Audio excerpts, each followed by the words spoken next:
नमस्कार स्टूडेंट्स, मैं जसवंत मीना सोनी एजुकेशन में आपका स्वागत करता हूं। जैसा कि हमने राजस्थान कला और संस्कृति का टॉपिक शुरू कर रखा है हस्तशिल्प, उसमें जो अगली कंसेप्ट है वो है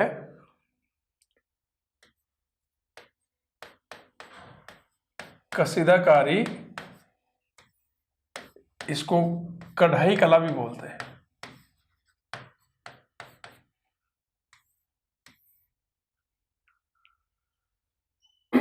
तो देखिए क्या होता है कसीदाकारी या कढ़ाई कला। कपड़ों पर, ध्यान से सुनना, कपड़ों पर विभिन्न रंगों के रेशमी और सूती धागों के द्वारा अलग अलग डिजाइन बनाई जाती है। उससे उस डिजाइन को या उस अलंकरण को ही हम कसीदा कला या कढ़ाई कला के नाम से जाना जाता है। जैसे कपड़े पर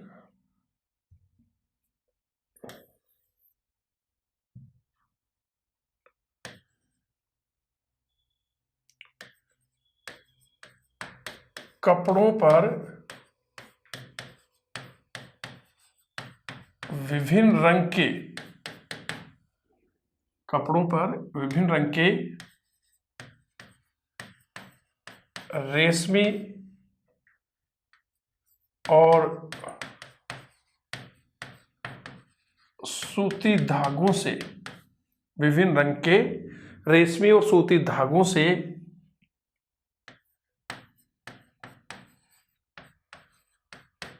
अलग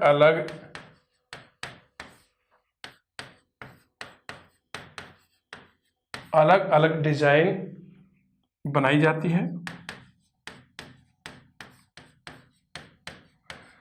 इस डिजाइन को ही क्या कहते हैं? कसीदाकारी या कसीदा कला कहते हैं। जैसे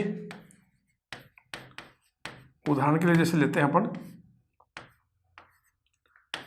जैसे मोर, हाथी, ऊंट, कमल आदि। तो कपड़ों पर ध्यान से देखना, कपड़ों पर विभिन्न रंग के रेशमी और सूती धागों से अलग अलग डिजाइन बनाई जाती है।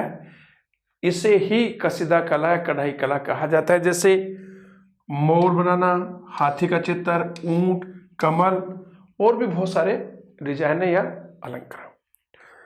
इसके जो प्रमुख केंद्र हैं कसीदा कला के राजस्थान में, जो प्रमुख केंद्र हैं वो हैं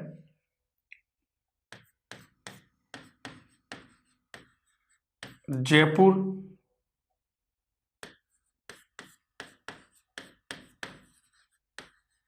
जोधपुर,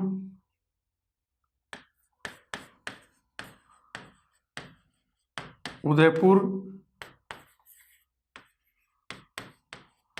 कोटा और अजमेर।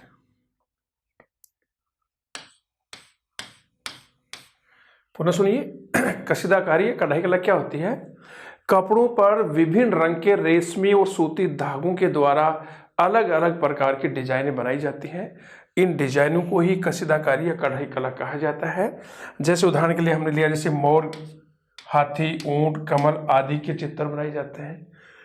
और कसीदाकारी या कढ़ाई कला के राजस्थान में जो प्रमुख केंद्र हैं वो जयपुर, जोधपुर, उदयपुर, कोटा और अजमेर। ओके। अब कसीदाकारी के जो प्रकार है प्रमुख देखिए, उसमें पहला देखिए, बहुत बार आ गया है, मुकेश।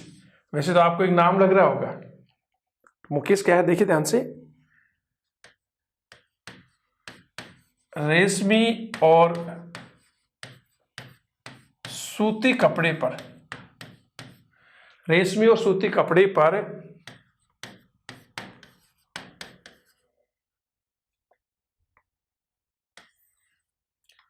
रेशमी और सूती कपड़े पर बादले की, यहां ध्यान से देखना, बादले की सहायता से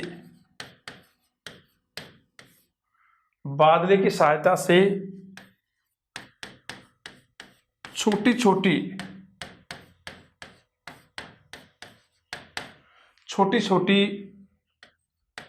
बिंदी की कढ़ाई क्या कहलाती है?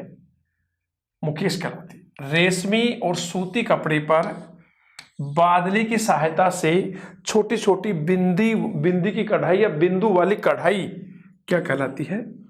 मुकेश कहलाती है। यहां जो बादले का मतलब है, देखिए बादला क्या है यहां पर? सोने और चांदी के तारों से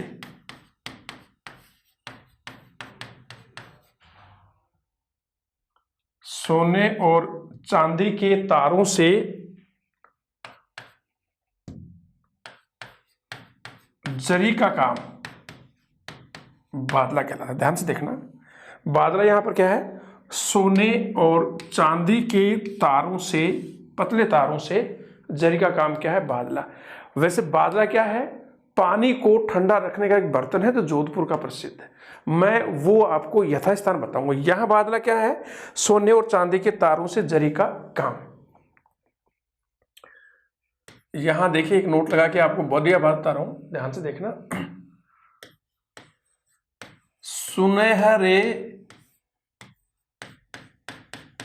सुनहरे धागों से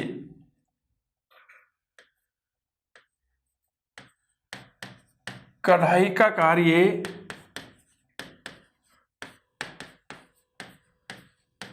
जरदोजी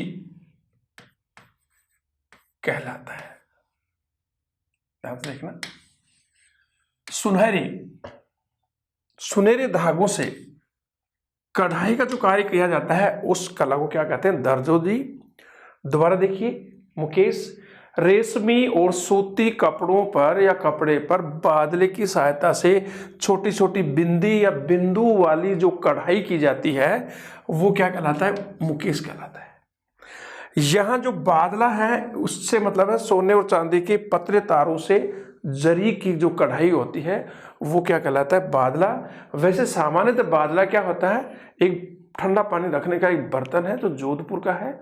मैं उसके बारे में आपको आगे बताऊंगा। फिर यहां सुनहरे धागों से जो सुंदर कढ़ाई की जाती है उसको क्या कहते हैं? जरदोजी। ध्यान रखना, सुनहरे धागों से की जाने वाली कढ़ाई जरदोजी कहा जाता है। कढ़ाई में दूसरा देखिए,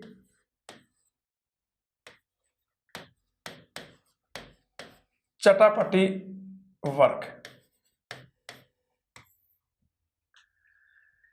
चटापटी वर्क, अब चटापटी वर्क क्या होता है? देखिए, विभिन्न रंग के कपड़ों के छोटे छोटे टुकड़े काटकर उन टुकड़ों को दूसरे कपड़े पर सिलाई के द्वारा सिल देना चटापटी वर्क।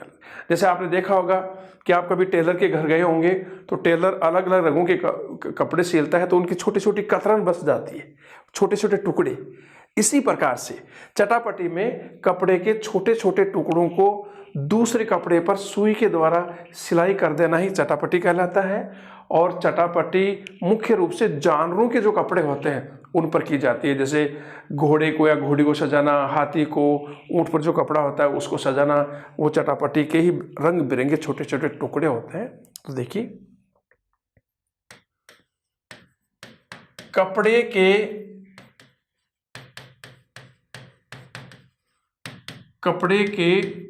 छोटे छोटे कपड़े के छोटे छोटे टुकड़ों को काट कर सुई के द्वारा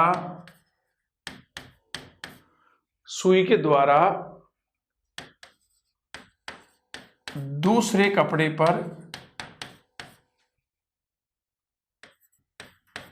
लगा देना चटापटी वर्क कहलाता है। देखिए, कपड़े के छोटे छोटे टुकड़ों को काटकर सुई के द्वारा दूसरे कपड़े पर सील देना या लगा देना क्या कहलाता है? चटापटी वर्क कहलाता है। और चटापटी वर्क का कार्य मुख्य रूप से जानवरों के कपड़ों पर किया जाता है।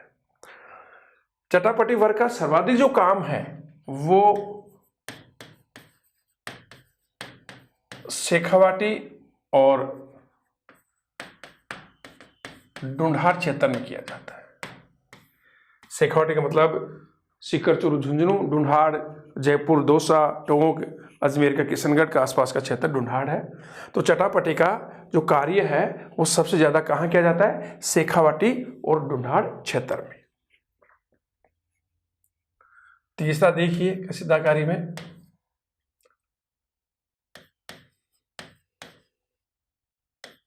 Mirror work. मिरर वर्क क्या है? तो मिरर वर्क में देखिए दोस्तों, कांच के छोटे छोटे टुकड़ों को कपड़े पर रख करके उसके चारों ओर विभिन्न रंग के रेशमी और सूती धागों से कढ़ाई कर देना मिरर वर्क कहलाता है। और मिरर वर्क का सर्वाधिक कार्य बाड़मेर के चौहटन में होता है। देखिए, कांच के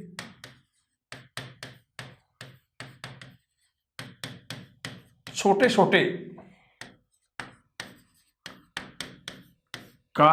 छोटे टुकड़ों को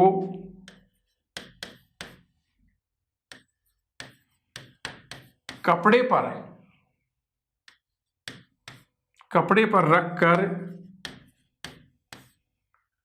कांच के छोटे छोटे टुकड़ों को कपड़े पर रखकर उनके चारों ओर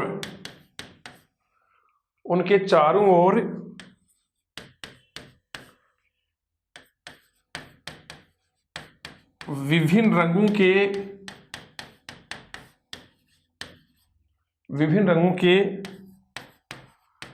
रेशमी और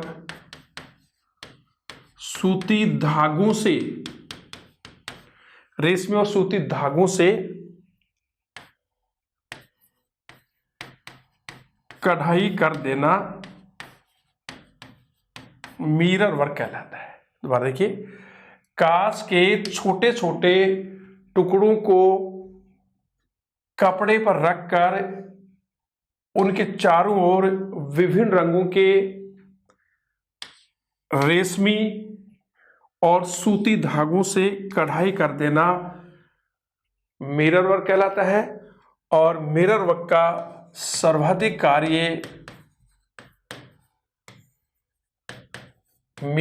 सर्वाधिक कार्य कहाँ होता है? चौहटन। और चौहटन कहाँ है? बाड़मेर। तो मिरर वर्क का सर्वाधिक कार्य बाड़मेर के चौहटन में होता है। और दोस्तों, चौहटन जो कस्बा है बाड़मेर का, वो गोंद के लिए भी प्रसिद्ध है। तो कांच के छोटे छोटे टुकड़ों को काटकर छोटे छोटे टुकड़ों को कपड़े पर रख करके विभिन्न रंगों के रेशमी और सूती धागों से उनके चारों ओर कढ़ाई कर देना मिरर वर्क कहलाता है। और मिरर वर्क का सर्वाधिक कार्य बाड़मेर के चौहटन कस्बे में होता है। और आपको पता होगा कि चौहटन कस्बा गोंद के लिए भी प्रसिद्ध है। चौथा देखिए, पेच वर्क। कढ़ाई में पेच वर्क क्या है? कपड़े पर, ध्यान से सुनना, कपड़े पर मनचाही डिजाइन ट्रेस करके या बना करके उसे काट लिया जाता है और उस डिजाइन को दूसरे कपड़े पर सुई के द्वारा तुरपाई करके सील दिया जाता है। ये कार्य पेचवर्क कहलाता है। और ये भी सबसे ज्यादा ये कार्य भी शेखावटी में लोकप्रिय है और शेखावटी में ही ये किया जाता है। देखिए, कपड़े पर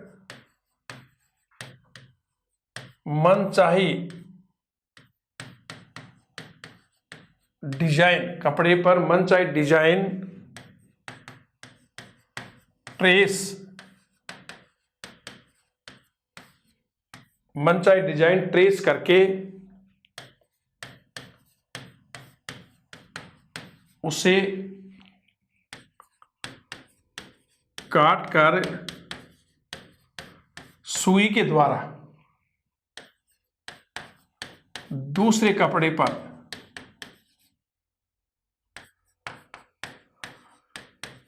तुरपाई करके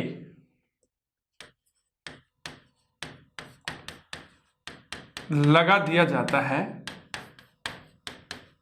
इस कला को ही क्या कहते हैं? पेचवर्क कहते हैं। दोबारा देखिए, कपड़े पर मनचाही डिजाइन ट्रेस करके उसे काट कर सुई के द्वारा दूसरे कपड़े पर तुरपाई करके लगा दी जाती है। इसको ही क्या कहते हैं? पेचवर्क। और पेचवर्क भी का कार्य भी शेखावाटी में सर्वाधिक होता है, या ये वहाँ सर्वाधिक लोकप्रिय है। तो कपड़े पर मनचाही डिजाइन बना करके उसे काट कर दूसरे कपड़े पर सुई के द्वारा तुरपाई करके लगा दिया जाता है, उसे क्या कहते हैं? पेचवर्क कहते हैं। और ये भी शेखावाटी में ही सर्वाधिक होता है। अगला देखिए, बहुत इंपॉर्टेंट है, ध्यान से देखना। कैथून, कैथून कहां पर है? कोटा जिले में। कैथून की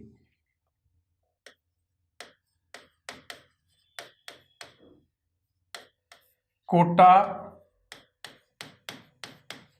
डोरिया साड़ियां, बहुत इंपॉर्टेंट है। कैथून की कोटा डोरिया साड़ियां। कैथून कोटा जिले में कस्बा है और ये साड़ियां वहां बनती हैं। तो देखिए, सबसे पहले कोटा डोरिया जो साड़ियां हैं वो रेशमी और सूती धागों से, रेशमी और सूती धागों से हाथों के द्वारा बनाई जाती हैं। बनाने के बाद में इसके ऊपर सोने और चांदी के पतले तारों से जरी का काम किया जाता है।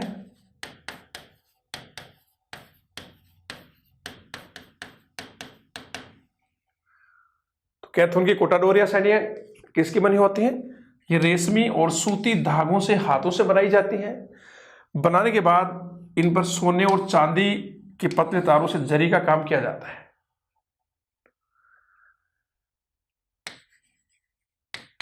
ध्यान से देखना दोस्तों, कोटा का महाराजा था उमेद सिंह। कोटा का महाराजा कौन था? उमेद सिंह।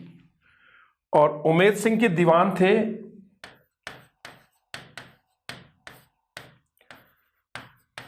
झाला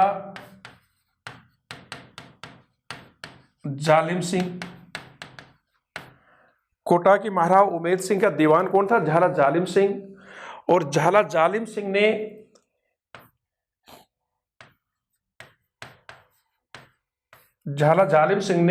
मैसूर से कुछ बुनकर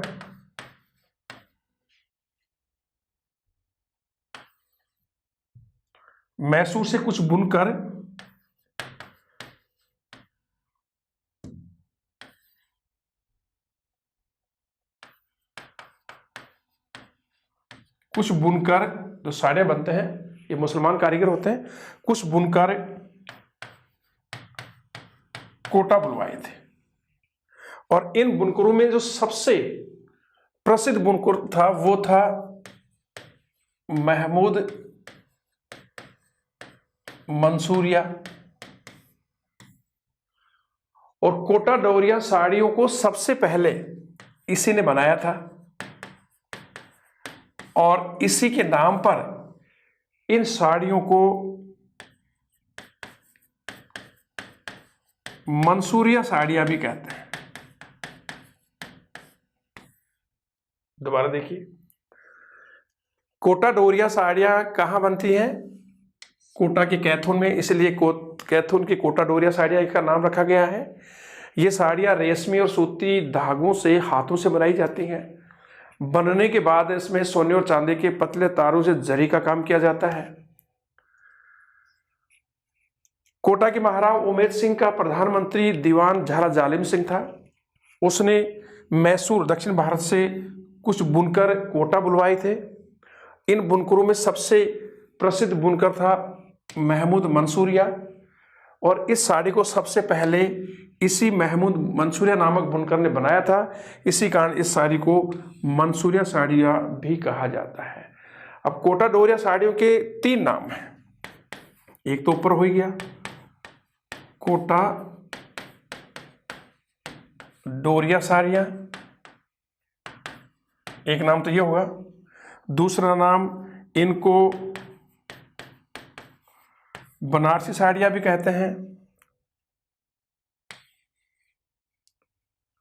और तीसरा अभी जो मैंने बताया इनको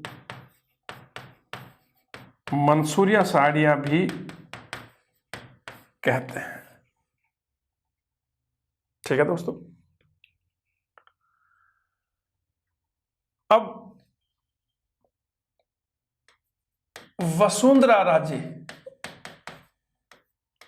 तो राजस्थान की पूर्व जो सीएम हैं थी वसुंधरा राजे। आप सब जानते हैं वसुंधरा राजे के बारे में। तो पूर्व सीएम वसुंधरा राजे ने खादी और कोटा डोरिया साड़ियों का प्रचार करने के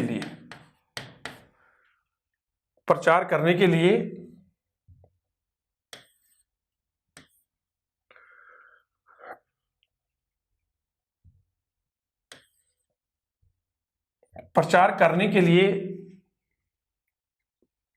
इन साड़ियों को पहनकर मॉडलिंग की थी, और इस मॉडलिंग के लिए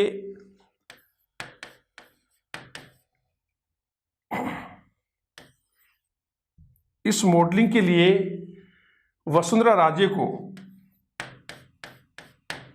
यूएनओ अर्थात संयुक्त राष्ट्र संघ की ओर से 2007 में एक पुरस्कार दिया गया था, विमेन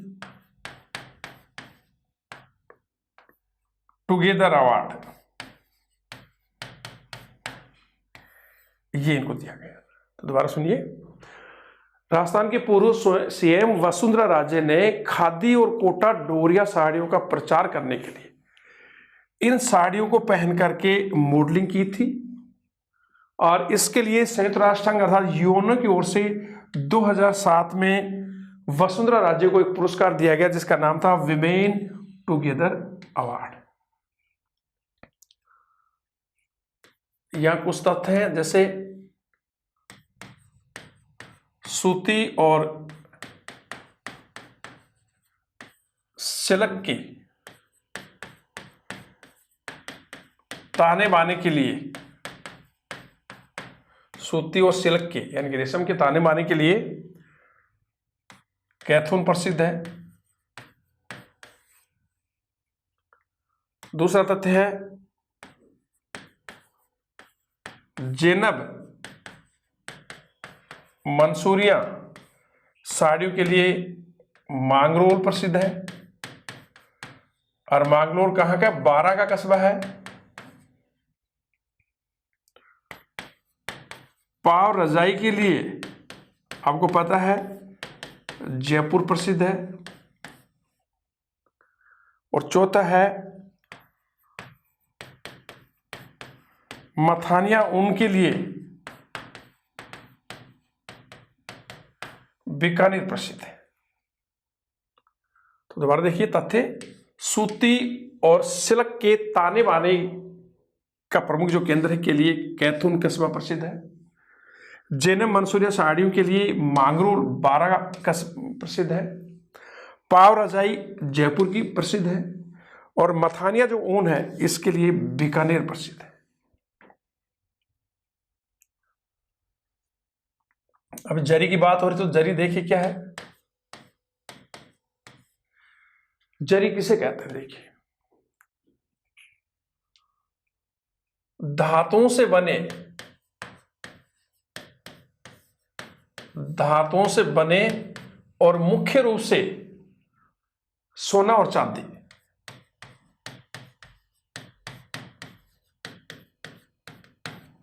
धातु से बने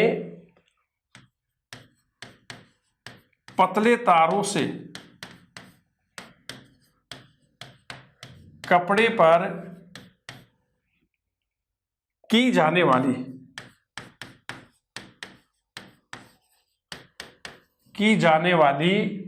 कसीदाकारी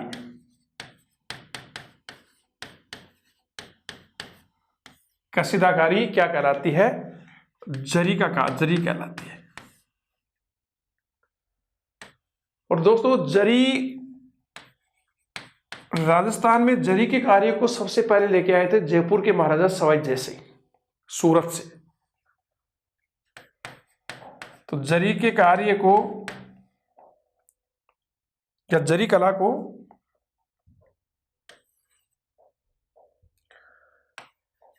जरी कला मूल रूप से कहां की कला है, सूरत, गुजरात।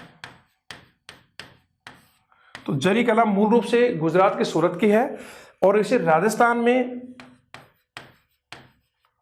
जयपुर के महाराजा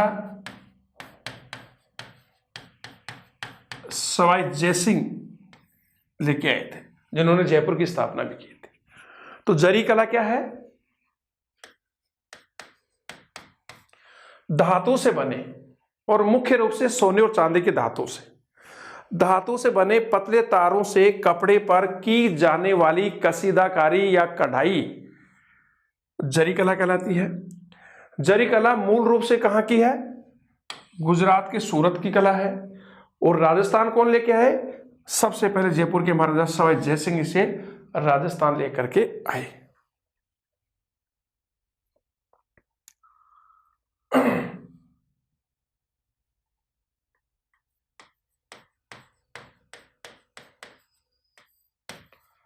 जसोल की जटपट्टी, ध्यान से देखना, जसोल की जटपट्टी। अब जसोल कस्बा कहां पर है, बाड़मेर में। तो बाड़मेर का जसोल कस्बा अपनी जटपट्टी के लिए प्रसिद्ध है। अब ये जटपट्टी क्या है, ये बकरी के बालों से बनाई जाती है और मुख्य रूप से पानी में चलने वाले जो जहाज हैं उनमें कालीन के रूप में इसको बिछाया जाता है। तो देखिए बाड़मेर का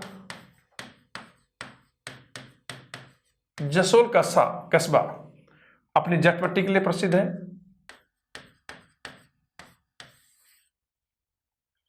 और ये जटपट्टी किससे बनती है, ये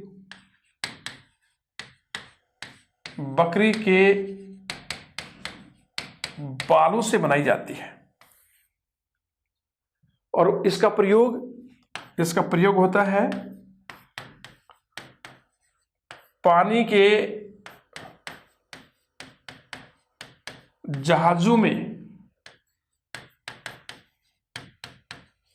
कालीन के रूप में इस जटपट्टी का प्रयोग किया जाता है। दोबारा देखिए, बाड़मेर का जसोल कस्बा अपने जटपट्टी के लिए प्रसिद्ध है।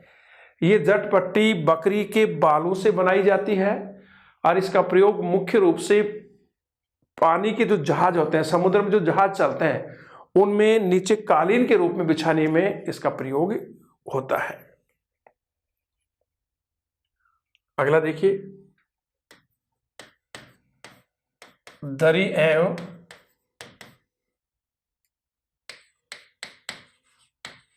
गलीचा उद्योग।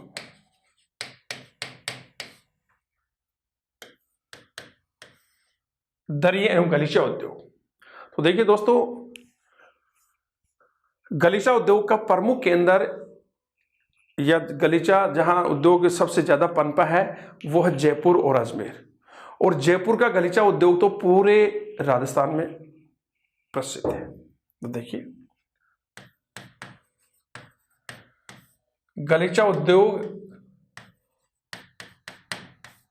के जो प्रमुख केंद्र हैं, गलीचा उद्योग के जो प्रमुख केंद्र हैं वो हैं जयपुर और दूसरा है अजमेर। लेकिन दोनों में भी जयपुर का गलीचा उद्योग ज्यादा लोकप्रिय है। पूरे राजस्थान में जयपुर का गलीचा उद्योग बहुत प्रसिद्ध है। इसका मतलब यह हो गया कि राजस्थान में गलीचा उद्योग के दो बड़े केंद्र हैं, जयपुर और अजमेर, लेकिन दोनों में भी जयपुर प्रसिद्ध है। तो गलीचा उद्योग का प्रमुख केंद्र है जयपुर अजमेर, और राजस्थान में जयपुर का गलीचा उद्योग बहुत ही प्रसिद्ध है। अब बात करते हैं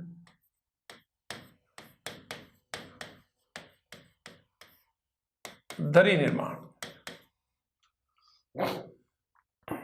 देखिए दोस्तों, यहां सबसे पहले लेते हैं, ध्यान से देखना, बहुत अच्छी कंसेप्ट है, छोटी छोटी कंसेप्ट है लेकिन इंपॉर्टेंट है, लवणा गांव। तो पहला देखिए, लवणा गांव दौसा जिले का है। कौन से जिले का? दौसा जिले का। ये राजस्थान में दरी निर्माण का प्रमुख केंद्र है। यहां पर जो दरिया बनाई जाती हैं उनका विदेशों में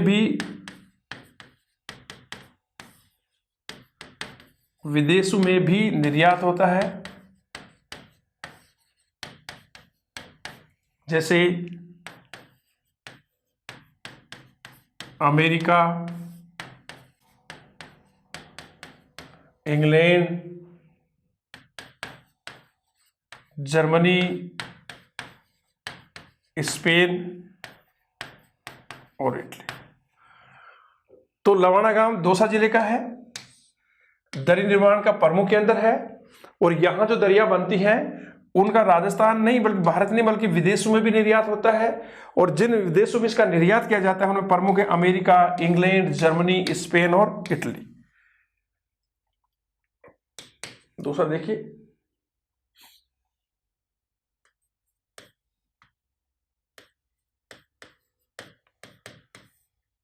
टाकला गांव बहुत इंपॉर्टेंट है, कई बार आ चुका है।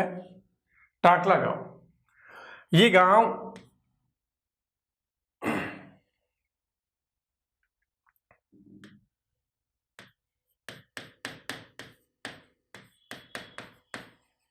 नागौर जिले का है, और ये भी दरी निर्माण का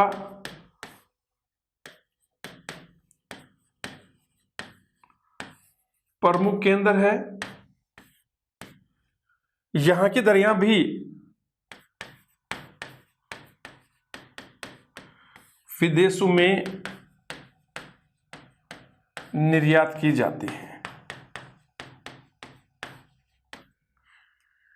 दोबारा देखिए, दरी निर्माण में हमने सबसे पहले लिया दौसा का लवणा गांव, यह भी दरी निर्माण का प्रमुख केंद्र है, और यहां से जो दरिया बनती हैं उनका विदेशों में भी निर्यात होता है, और मुख्य रूप से अमेरिका, यूरोपियन देश, इंग्लैंड, जर्मनी, स्पेन, इटली आदि में भी। नागौर जिले का टाकला गांव भी दरी निर्माण का एक प्रमुख केंद्र माना जाता है, और यहां बनाई जाने वाली मजबूत आकर्षक दरियां भी विदेशों में निर्यात की जाती है।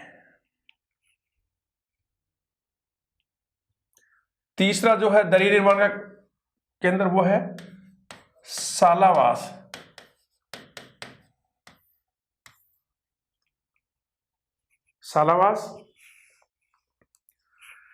सालावास गांव है, ये जोधपुर जिले का है।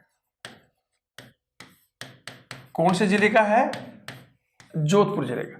जैसे लवाना गांव दौसा जिले का था, टाकला गांव नागौर जिले का, उसी प्रकार से सालावास जो गांव है ये कौन से जिले का है? जोधपुर जिले का। ये भी दरी निर्माण का प्रमुख केंद्र माना जाता है। लेकिन यहां ध्यान से देखिए, सालावास में रेशमी, ऊनी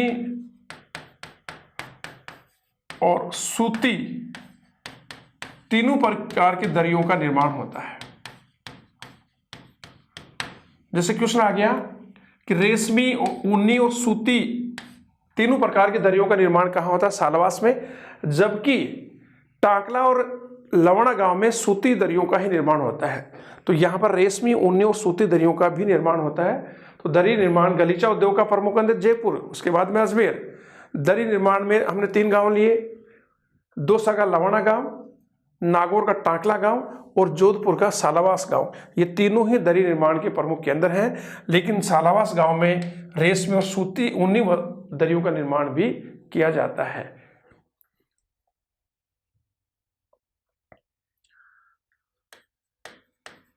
अब कुछ तथ्य हैं, ध्यान से देखना तथ्यों को।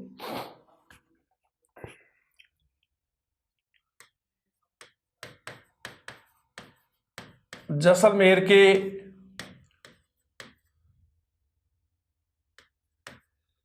पट्टू,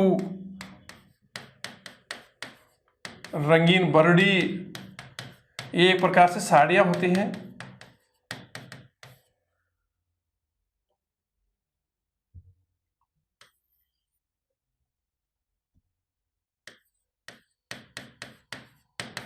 जैसलमेर के पट्टू,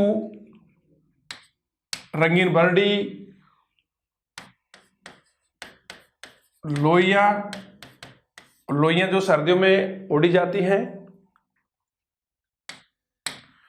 और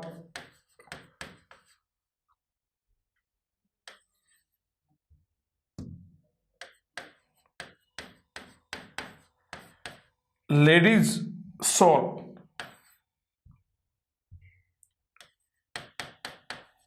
बहुत प्रसिद्ध है। तो जैसलमेर के पट्टू जो एक प्रकार की साड़ियां होती हैं, रंगीन बरड़ी,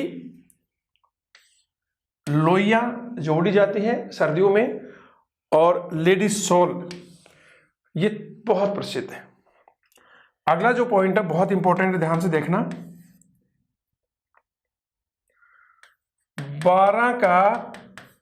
12 जिले का जो मांगरोल कस्बा है, 12 जिले का मांगरोल कस्बा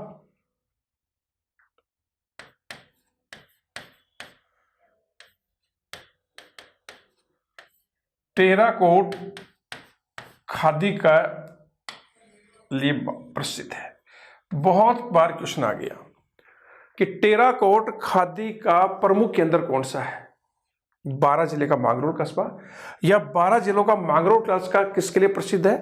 टेराकोट खादी के लिए। बहुत बार क्वेश्चन आ गया है। अगला देखिए तथ्य,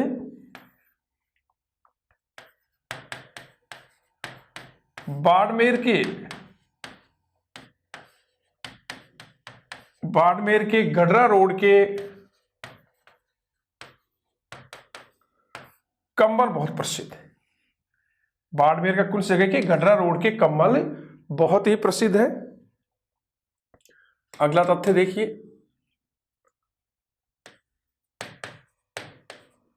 जालोर जिले के लेटा गांव के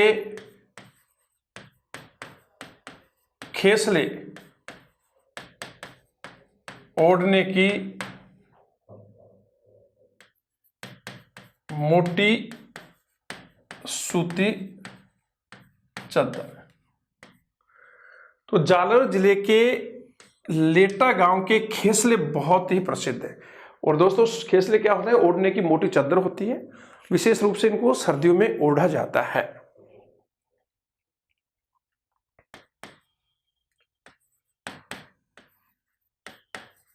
बाखल ध्यान से देखना बाखल क्या है। मारवाड़ में ऊंट का जो बच्चा होता है उसको कहते हैं तोड़ियो। मारवाड़ में ऊंट के बच्चे को तोड़ियो कहते हैं, छोटा जो बच्चा होता है। अपने इधर टोरडो भी बोलते हैं उसको। इस तोड़िए अर्थात टोरडो के जो बाल होते हैं उससे एक विशेष प्रकार का वस्त्र बनाया जाता है। उस वस्त्र को ही क्या कहते हैं, बाखल। और इसकी विशेषता है कि वर्षा की ऋतु की नमी में भी सूखा रहता है, अर्थात किसी भी प्रकार की नमी को पूरी तरह से सोख लेता है। चाहे वर्षा ऋतु में आप इसको पहनेंगे तो आपके अंदर पसीने या नमी बिल्कुल भी नहीं आएगी। तो देखिए, मारवाड़ में ऊंट के बच्चे को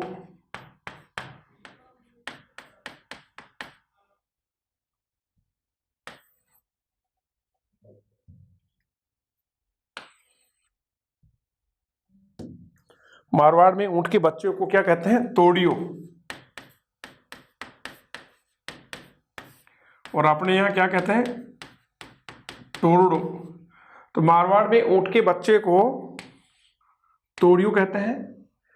और ये बाखल इसी तोड़िए के बालू से बनाया जाता है। इसकी विशेषता है कि ये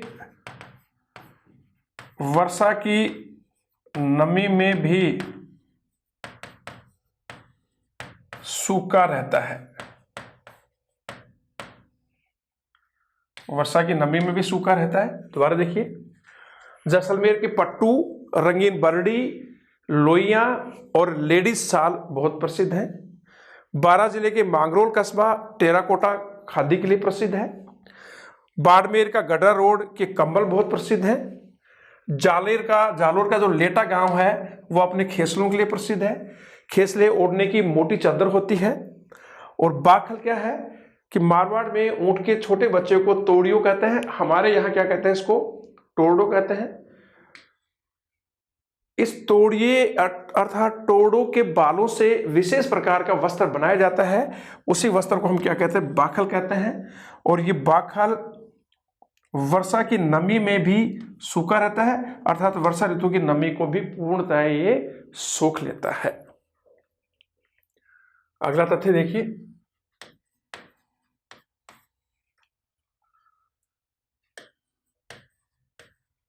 नमदे कहां के प्रसिद्ध है, बहुत बार क्वेश्चन आ गया। तो नमदे देखिए दोस्तों,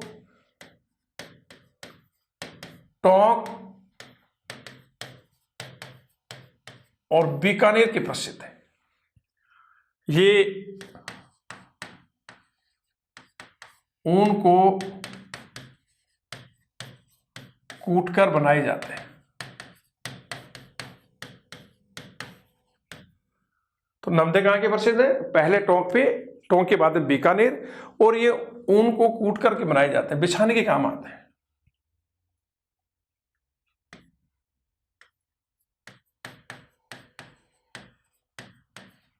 जैसलमेर की जरीदार साड़ियां, जैसलमेर की जरीदार साड़ियां,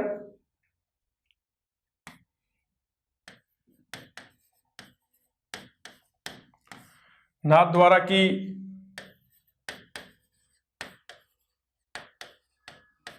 छपी हुई साड़ियां,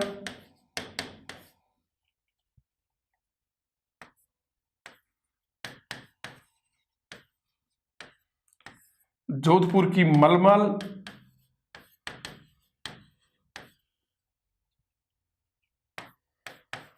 सवाई माधोपुर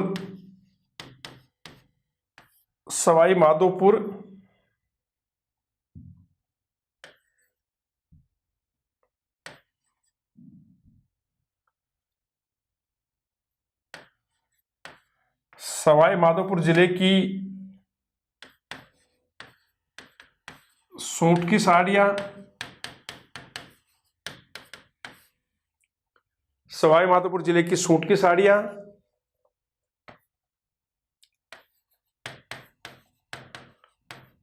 जोबनेर जयपुर में है। जोबनेर की फूल पत्ती वाली साड़ियां,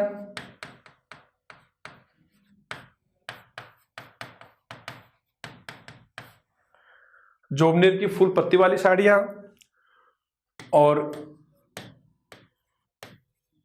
नाथ द्वारा की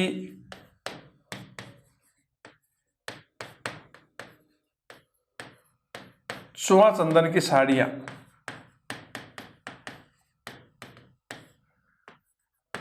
बहुत लोकप्रिय है।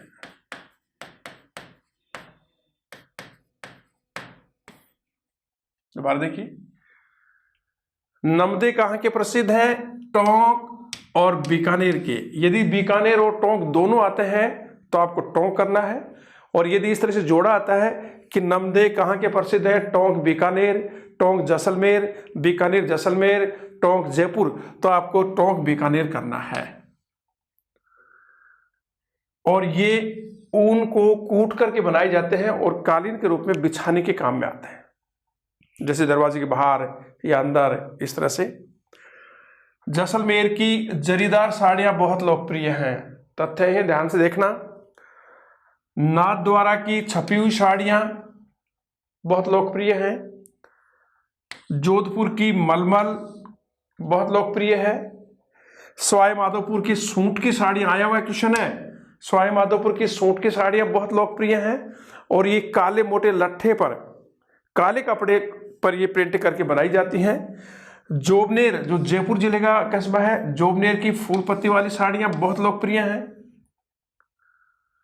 और नाथ द्वारा की जैसे छपी हुई साड़ियां प्रसिद्ध है, उसी प्रकार से नाथ द्वारा की चुआ चंदन की साड़ियां भी बहुत ही लोकप्रिय हैं। ठीक है दोस्तों, तो दोबारा देखिए, टोंक और बीकानेर के नमदे बहुत लोकप्रिय हैं, ये ऊन को कूट कर बनाए जाते हैं। जैसलमेर की जरीदार साड़ियां बहुत लोकप्रिय है। नाथ द्वारा की छपी हुई साड़ियां बहुत लोकप्रिय हैं। जोधपुर की मलमल, सवाई माधोपुर की सूट की साड़ियां, जोबनेर की फूल पत्ती वाली साड़ियां, और नाथ द्वारा की चुआ चंदन की साड़ियां बहुत लोकप्रिय है। अब एक देखिए अलग से तथ्य है, कुंदन कला।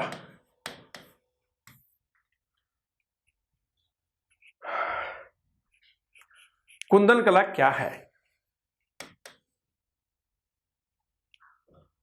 या कुंदन कला किससे संबंधित है?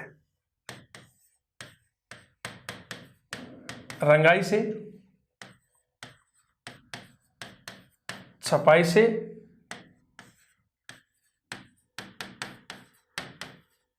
या कसीदाकारी से, या फिर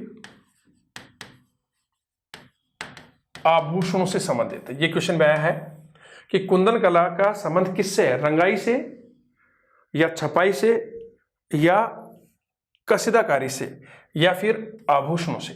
तो यहां आपका उत्तर आएगा कुंदन कला का संबंध आभूषणों से है। तो क्या है देखिए, कुंदन कला में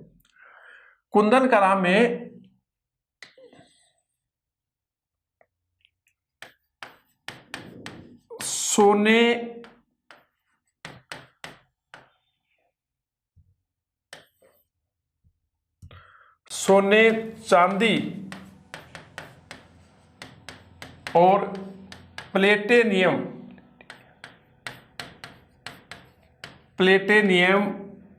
सोने चांदी, ध्यान से देखना, सोने चांदी और प्लेटिनियम के आभूषणों में रत्नों और नगों की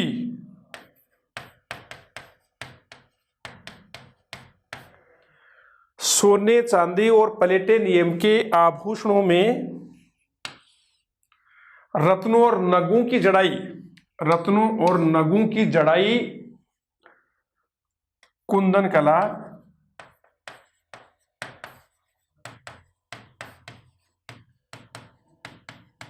कहलाती है। सोने चांदी और प्लेटिनियम के आभूषणों में रत्नों और नगों की जड़ाई क्या कहलाती है? कुंदन कला। एक बार यहां से क्वेश्चन आया था, देखना क्वेश्चन देखिए आप कि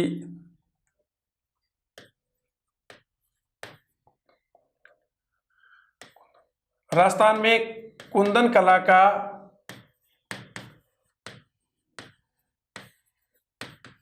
प्रमुख केंद्र कौन सा है? ध्यान से देखना, राजस्थान में कुंदन कला का प्रमुख केंद्र कौन सा है? मैं ऑप्शन दे रहा हूं, जोधपुर,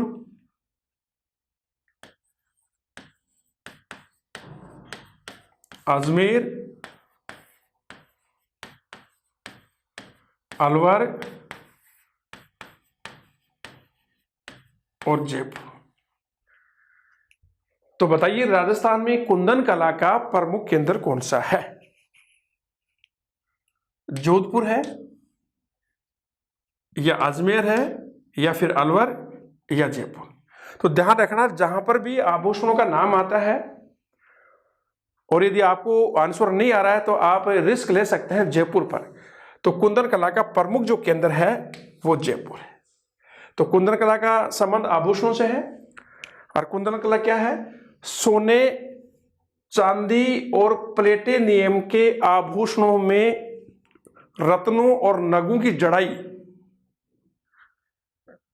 कुंदन कला कहलाती है। कुंदन कला का प्रमुख केंद्र कौन सा है? जयपुर। धन्यवाद दोस्तों, मैं क्लास यही समाप्त करता हूं। हस्तशिल्प कला का अगला जो पॉइंट होगा वो लेकर मैं आपके सामने हाजिर हूँगा। अभी बहुत सारी हस्तकला बची हुई है, मीनाकारी बची हुई है, थेवा कला बची हुई है, उस्ता कला बची हुई है, पोट्री बची हुई है, कास्ट कला बची हुई है, मूर्ति कला बची हुई है, टेराकोटा कला बची हुई है। तो बहुत सारी अभी हैं, आपके एग्जाम के दृष्टिकोण से बहुत इंपॉर्टेंट। हम बहुत ही विस्तार से अच्छे कंटेंट के साथ आगे बढ़ रहे हैं, और मेरा पूरा प्रयास रहेगा कि आपको जो मैं पढ़ा रहा हूँ उसमें से किसी प्रकार से एग्जाम में कोई प्रॉब्लम ना हो। लगभग 90+ क्वेश्चन आपको मिले। इसी कारण किसी भी चीज़ को हम छोड़ नहीं रहे हैं, प्रत्येक चीज़ को विस्तार से अच्छे कंटेंट के साथ, विश्वसनीय कंटेंट के साथ लेकर के आप आगे बढ़ रहे हैं। धन्यवाद दोस्तों।